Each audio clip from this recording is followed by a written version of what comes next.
신 하나님, 부족한 종을 단위에 세우셨사오니 능력의 장중에 붙드시고 하나님 말씀을 전하는 도구로만 사용하옵소서. 존귀하신 주님의 이름으로 기도 올렸나이다. 아멘. 할렐루야. 네, 앞에 뒤에 분 사랑합니다, 축복합니다 인사하십시오. 네.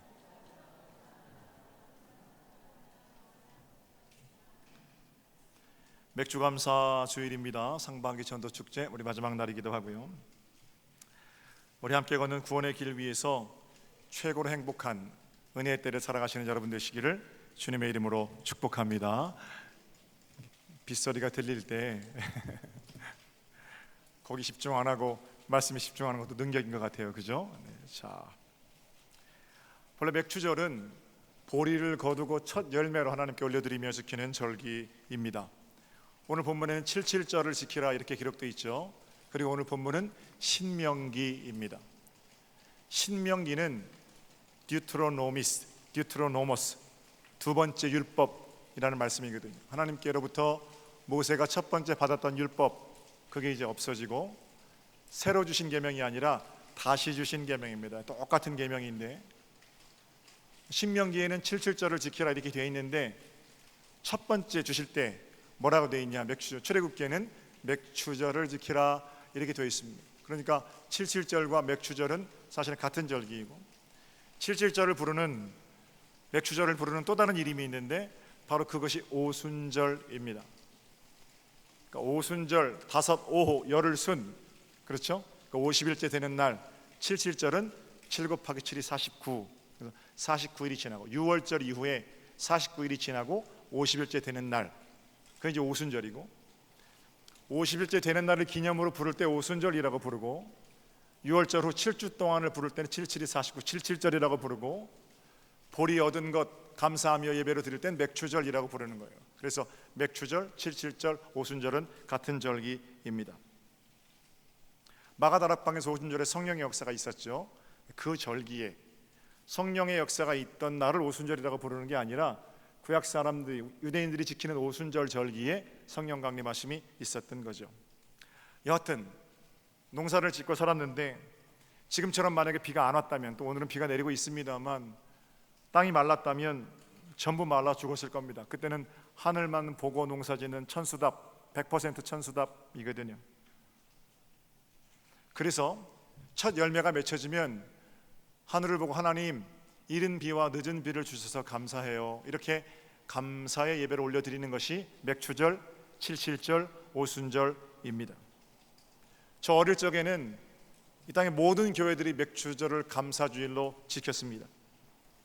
그러나 요즘은 농사 짓는 곳이 많지 않기 때문에, 또는 도시화되어지고 보리농사와는 관계가 없기 때문에 그저 감사절은 1년에 한 번 추수감사절로 지키는 교회들이 참 많습니다. 그러나 우리 서정교회는 교회가 이 땅에 존재하는 한 매년 7월 첫 주일을 맥추감사주일로 지켜갈 것이고, 이제까지 지켜왔던 전통에 따라서 지난 6개월 동안 살아오게 하신 하나님께 감사하며 감사절기로 7월 첫 주간을 지켜갈 겁니다. 비록 보리농사는 짓지 않지만 6개월 동안 하나님이 부어주신 은혜를 기억하며 정확히 절반에 되는 지점에서 앞으로 6개월을 은혜로, 감사로 살아갈 것을 다짐하고 새롭게 예배하는 그런 자리입니다. 오늘 말씀을 통해서 그러면 이렇게 우리가 형식을 지켜가는데 그 맥추절, 77절, 오순절을 지키는 내용, 하나님께서 어떤 내용을 명하시는지 세 가지로 나눠서 감사절의 내용에 대해 생각해 보려고 그럽니다. 자, 77절에 어떻게 하는 겁니까? 10절을 볼까요? 10절. 네 하나님 여호와 앞에 77절을 지키라. 네 하나님 여호와께서 복을 주신 대로 내 힘을 다하여 자원하는 예물을 드려라 그럽니다. 감사절을 지키는 방법은 하나님께서 우리에게 베푸신 은혜를 생각하며 예물을 가지고 하나님께 예배하는 겁니다. 예전에는 보리농사 지었으니까 보리 가지고 나와서 드렸지만 우리는 보리농사 안 짓잖아요. 자본주의 사회에 사니까 헌금을 가지고 하나님을 기쁘게 하는 거죠. 또 육신 가지고 사니까 우리의 육신을 구별하여 드림으로 하나님께 온전히 감사를 표현하는 것 아니겠습니까? 제가 헌금에 관해서는 설교 잘 안 하는데요, 너무 안 하는 것도 문제예요. 바르게 가르치는 게 맞으니까. 세 가지 원칙이 있어요. 헌금에 대해서는 첫 번째는 믿음은 있는데 돈이 없으면 헌금 못하는 겁니다. 믿음이 있다고 빚을 내서 헌금하고 그러지 마세요. 건강한 교단도 아니고 그렇게 가르치면 안 돼요. 내가 믿음은 있는데 돈이 없어요. 그럼 못하는 거죠, 헌금은. 두 번째요, 돈은 있는데 믿음이 없어도 헌금 못합니다. 그런 분들 많아요. 돈이 없어요? 없긴 왜 없어요? 자기 쓸 거 위해서 그렇게 쓰면서. 돈은 있는데 믿음이 없어도 헌금 못하는 거예요. 세 번째 원칙이 있어요. 돈 있고 믿음 있으면 헌금하는 거예요. 거기에 무슨 이유를 달고 돈 있고 믿음 있는데 헌금 못 바치겠어요? 이 문제가 있는 거예요. 돈이 있고 믿음 있으면 헌금은 바치는 겁니다.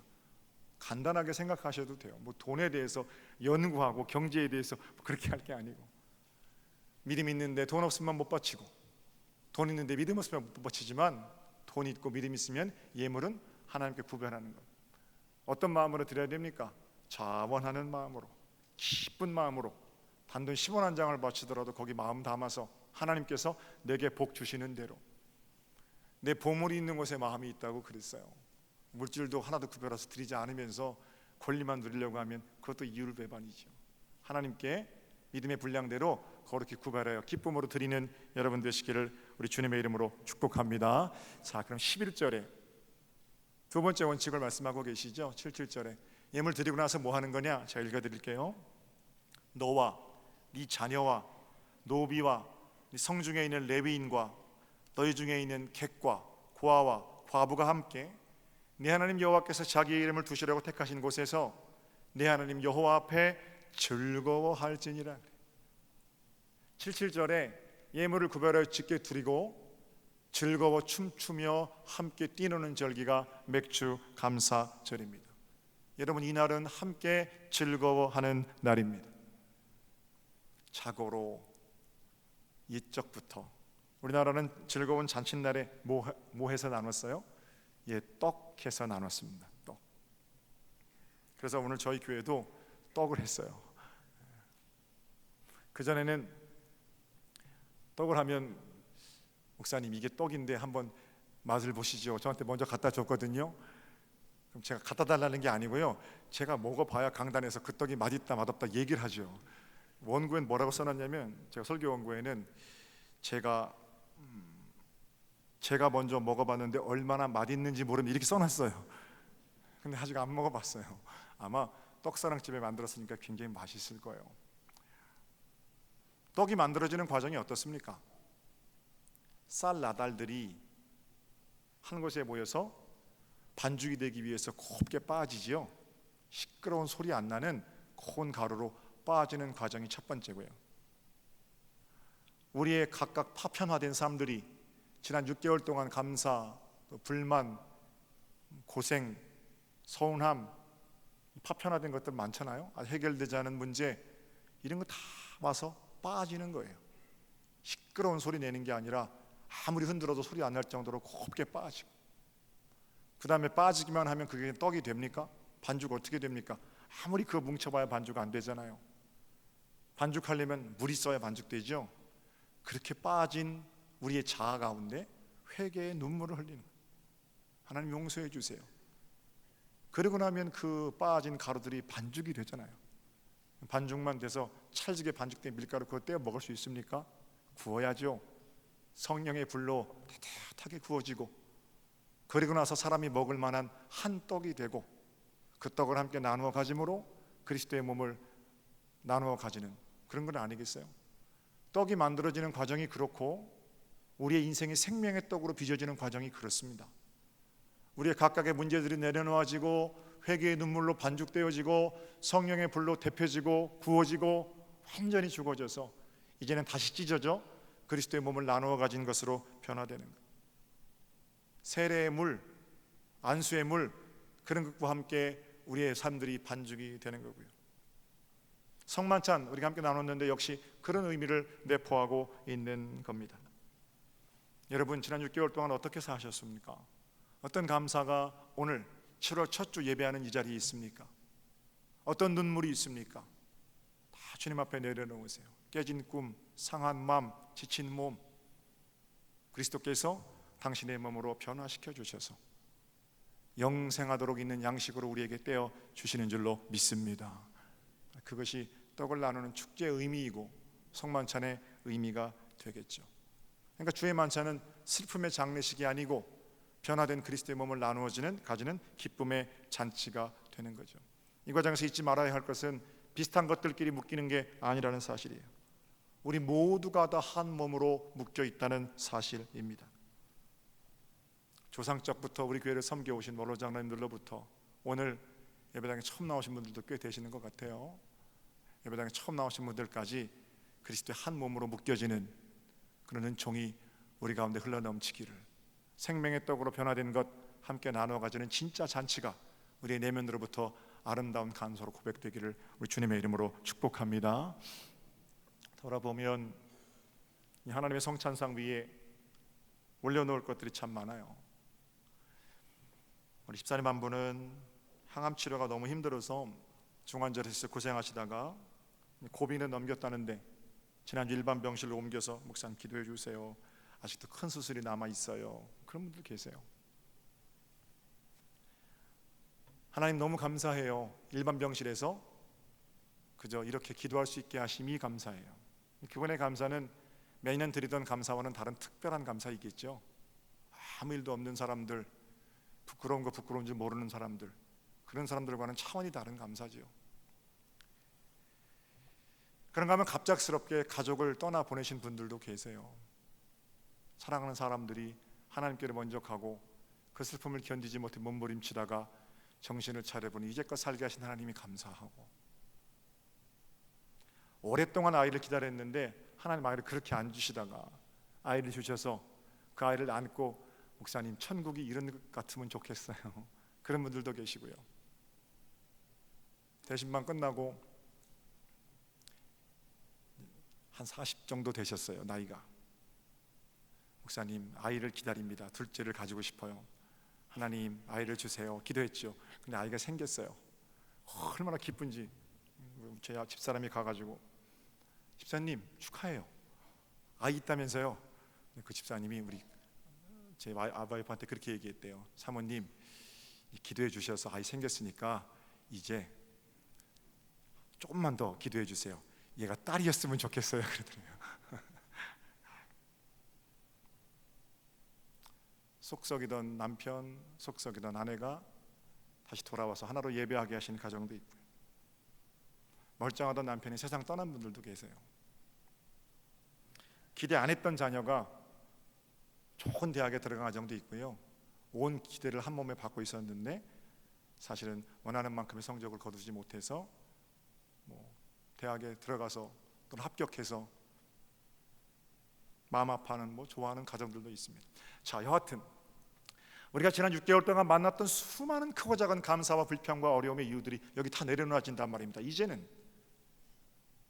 감사가 자랑이 되지 않도록 그리스도의 몸으로 변화되어야 되고, 절망이 그저 침륜 속에 있는 어떤 실망의 이유가 되지 않도록 그리스도의 몸으로 변화되도록 여기 내려놓아져야 한다라는 겁니다. 하나님께서 여기 올려놓으라고 말씀하십니다. 그리고 뭐라 그러는, 임자씨를 바꾸라는 거예요. 그게 네 일 같으면 슬픔이고, 네 일 같으면 자랑이고, 네 일 같으면 교만의 근거가 되고, 네 일 같으면 절망의 이유가 되지만 그 주어가 누구냐? 나라는 거예요. 하나님. 내가 그 일을 통해서 내게 깨닫게 하려는 걸 뭔지 이 말씀하시는 거거든요. 그 문제의 임자씨를 바꿔라. 그 인생의 낱낱의 이야기들과 스토리들을 회개와 감사, 그 눈물을 흘리라는 거예요. 그리고는 반죽이 되는 거예요. 한 몸으로 변화되는 기본적인 단계입니다. 그래서 회개는 종교의 현관이 되는 겁니다. 당신의 숨을 불어넣으셔서 그 반죽을 구워내십니다. 그리고는 이내 우리의 삶이 그리스도의 몸으로 변화됩니다. 다시 나눠 가지게 되는 거죠. 좋은 일 때문에 자고하지 않고 힘든 일 때문에 절망하지 않습니다. 우리 삶에 주셨던 6개월간의 이런 사인들을 통해서 우리는 더욱 주님을 분명하게 바라보게 되는 겁니다. 예수 그리스도의 한 몸, 이제는 그거 나누어 가지고 하늘 춤을 우리의 삶의 자리에서 추는 겁니다. 객과 고아와 과부와 나와 자녀와 레위인과 모든 사람들이 함께 모여 그리스도의 하늘 춤을 추는 곳, 바로 그것이 교회입니다. 사랑하는 여러분, 여러분의 남은 6개월이 그런 복된 하늘 평강의 춤이 흘러 넘치시기를, 날마다 그리스도의 몸으로 변화되는 기적을 맛보는 은혜의 세월 되시기를 우리 주님의 이름으로 축복합니다. 마지막입니다. 이렇게 물을 수 있어요. 목사님, 누가 그러고 싶지 않은 사람이 어디 있습니까? 춤추고 싶지 않은 사람이 어디 있고, 떡 먹고 즐겁게 살고 싶지 않은 사람이 어디 있습니까? 그러나 워낙 힘들어서 내가 그렇습니다. 좀처럼 벗어나지 못하는 어둠, 삶의 무게가 너무 무겁습니다. 그때 어떻게 해야 됩니까? 12절입니다. 단단하게 결심하고 나섰다가도 우리가 다시 절망에 빠졌을 때 12절 함께 있으면 너는 시작. 너는 애굽에서 종되었던 것을 기억하고 이 규례를 지킬지어다. 아멘. 할렐루야. 규례를 지켜 행하다가 지칠 때 뭘 기억하라는 거예요? 내가 본래 어떤 자였는지를 기억하라는 거예요. 내가 본래 그렇게 춤추고 대접받고 좋은 것으로 공급받을 자격이 있는 자였던가? 아니, 나는 원래 애굽에서 종되었던 자예요. 값없이 예수 그리스도께서 십자가로 나를 구원하셨다는 것, 구원의 기쁨과 감격이 회복되면 우리는 어떤 상황에서든 하늘춤을 출 수 있다는 겁니다. 우리가 추는 감사의 춤의 결정적인 원인은 우리를 구원하시는 구원입니다. 우리는 너무 쉽게 내가 어떻게 이 자리에 이르게 되었는가를 잊어버립니다.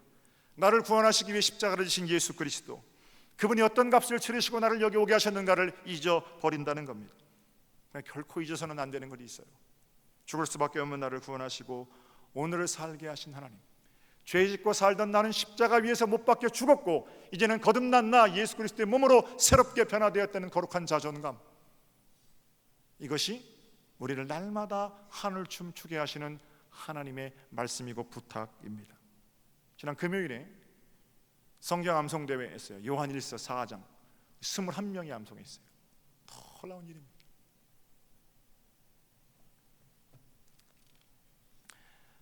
너무 감사한 이유들이 많아요. 제가 다 시간이 오늘 많이 갔으니까 말씀 못 드립니다만, 작년에 한글학교에서 한글 배우신 집사님은 떠듬떠듬 읽으시는 그 한글을 배워 요한일서 4장을 처음 암송해서 70 넘으신 분이에요.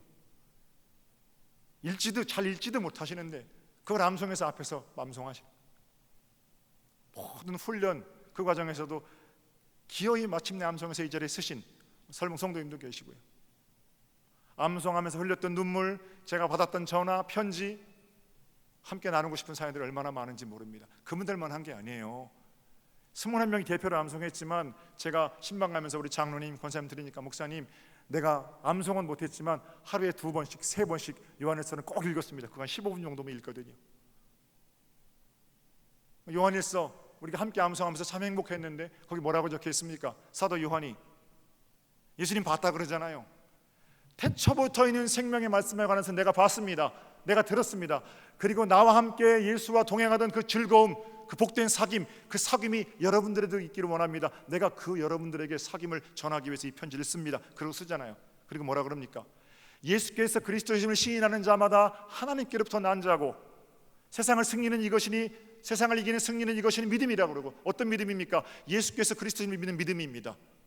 그분이 나를 위해 십자가를 지셨다는 믿음이에요. 내가 죄 가운데 있을 때 애굽에서 종되었던 나를 구원하시고 건지신 하나님의 은혜를 기억하는 믿음, 그 믿음이 승리라고 말씀하십니다.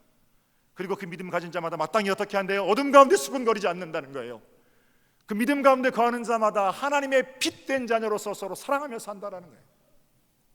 보이는 바 형제를 사랑하지 아니하는 자는 하나님을 사랑하지 않는 자입니다. 사도 요한은 그 사랑이 어디서부터 근거하느냐? 내가 원래 인격이 훌륭해서 내가 경험이 많아서 나오는 사랑이 아니에요. 하늘로부터 내게 부어진 사랑입니다. 내가 죽을 수밖에 없는 죄인일 때 손 뻗어 아들 던져 나를 건지신 그 사랑 때문에 나도 사랑하게 되었다는 거예요. 여러분, 하늘춤을 출 수 있어요.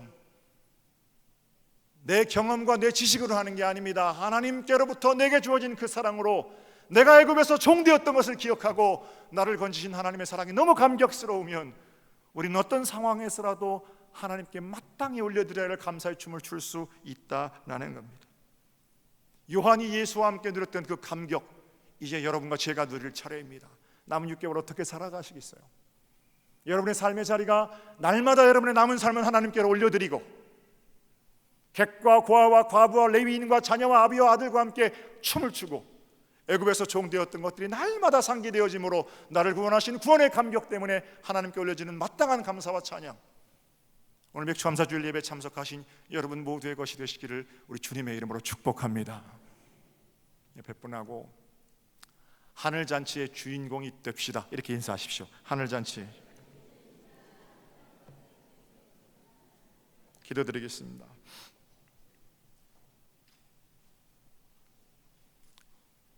하나님, 죽을 수밖에 없는 저희들을, 죄와 사망에서 종되었던 저희들을 예수 그리스도를 통하여 구원하심에 감사드리옵나이다. 그 구원의 감격을 가지고 날마다 하나님께 감사의 잔치, 감사의 제사를 올려드리는 복 있는 저희들이 되게 하여 주시옵소서. 맥주감사주의를 통하여 하나님 영광 받으시고 우리가 드리는 감사에 더 큰 감사를, 은혜를 더하여 주시옵소서. 감사하고 주님의 이름으로 기도 올렸나이다. 아멘.